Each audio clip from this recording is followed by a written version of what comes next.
Tout cela, malheureusement, était prévisible et ça n'a pas été anticipé. Ça frappe aussi un territoire qui a été un territoire abandonné. Il y a une forme de lâcheté qu'il y a eu pendant des années.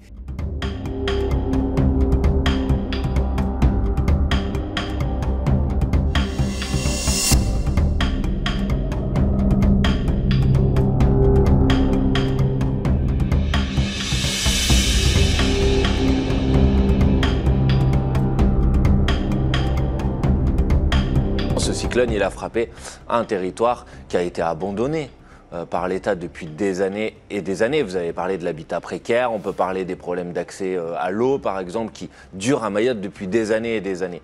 Donc je crois que face à cette situation, évidemment qu'il y a une responsabilité de l'État. Ce département, je le rappelle, c'est un département, c'est pas un pays du tiers-monde, c'est un département français, a été abandonné depuis trop longtemps à des maux qui sont extrêmement graves, que ce soit évidemment des problèmes sanitaires, des problèmes d'eau potable, la submersion migratoire qui vient des Comores. Vous savez comme moi qu'il y a 70% des habitants de Mayotte qui sont en dessous du seuil de pauvreté, des conditions qui sont totalement insalubres d'habitat pour beaucoup, et que ce n'est pas acceptable que la France traite ainsi une question là-dessus. Si au moins cette catastrophe pouvait obliger l'État à prendre ses responsabilités, c'est-à-dire que la reconstruction soit organisée intelligemment et que enfin on s'occupe des Mahorais.